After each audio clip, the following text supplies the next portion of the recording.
Emily's scream echoed through the airport terminal, sharp enough to make strangers flinch. You brought her? After everything I did to make this happen, her father's stunned silence only fueled her rage. And the woman beside him, Karen, smirked like she'd already won.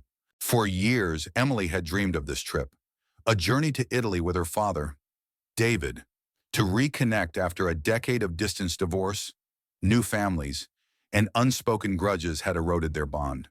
At 32, Emily poured her heart and savings into planning every detail: the cobblestone streets of Rome, the sun-drenched Amalfi Coast, and a quiet vineyard where they could talk, laugh, and rebuild.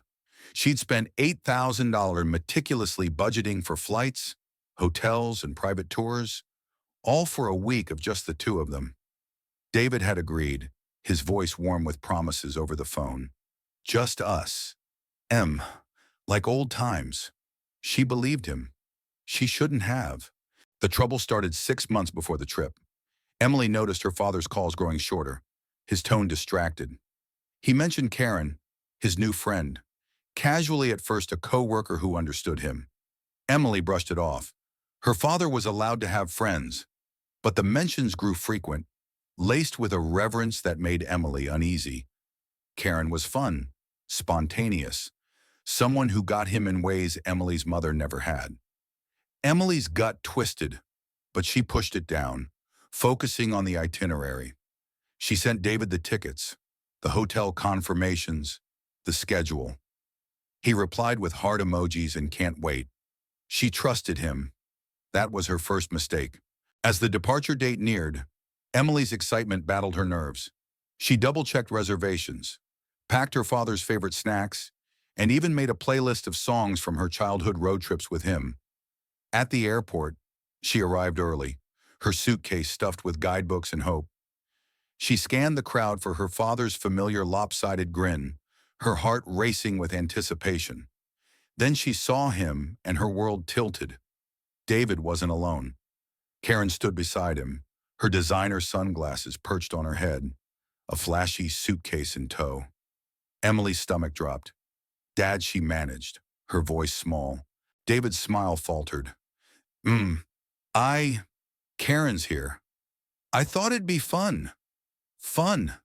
The word hit like a slap. Karen stepped forward, her voice syrupy. Oh, Emily, I've heard so much about this trip.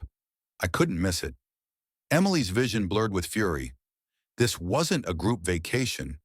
This was her dream, her money, her heart on the line. She'd spent years planning, saving, hoping to mend what was broken with her father. And he'd invited a stranger. Dad, can we talk? Alone, Emily's voice shook as she pulled him aside. Karen lingered, pretending to check her phone, but her smirk said she was listening. David rubbed his neck, avoiding Emily's eyes. Look, Karen's been going through a lot. I thought she'd add some energy to the trip. You'll like her once you get to know her. Emily's chest tightened. You thought you didn't ask me. I paid for this. I planned this. For us. Her voice cracked, but David just shrugged. It's not a big deal. We can all have fun. Not a big deal. Emily's mind raced back to the years of missed birthdays, the unanswered calls, the promises her father broke after the divorce. She'd poured everything into this trip to fix that, to show him she still cared. And now Karen, this woman who'd wormed her way into her father's life, was stealing it. Emily's eyes darted to Karen, who was now chatting loudly with a stranger about Italian adventures. The entitlement in her voice was unbearable. Emily's hands clenched. She wasn't just angry, she was done. The confrontation came fast. Emily marched back to Karen, her voice low but steel sharp. You're not coming. This is my trip, my money, my plan. You weren't invited. Karen's smirk vanished, replaced by a theatrical gasp. Excuse me, David invited me. I'm here to enjoy myself. David stepped between them, his face red. Don't make a scene. Let's just go and figure it out. But Emily was past reasoning. Figure it out. I paid $8,000 for a arm. Dad. Not her. If she's going, I'm not. The terminal seemed to hold its breath. Travelers glanced over. Sensing the drama, Karen's eyes narrowed, her voice dripping with condescension. You're being so dramatic. Emily, it's just a vacation. Grow up. The words were a match to gasoline. Emily's voice rose, raw and unfiltered. Grow up. I spent years planning this to fix things with my dad. You don't get to crash it because you feel like it. You're not family. You're nothing. Karen's face flushed, but she didn't back down. David wants me here. Right. David. She turned to him, expectant. David froze, caught between his daughter and Karen. His silence was a knife. Emily's heart sank, but her resolve hardened. Fine, she said, her voice steady now. If you want her here, Dad, you two can go. I'm done. She grabbed her suitcase, her hands trembling, and walked toward the exit.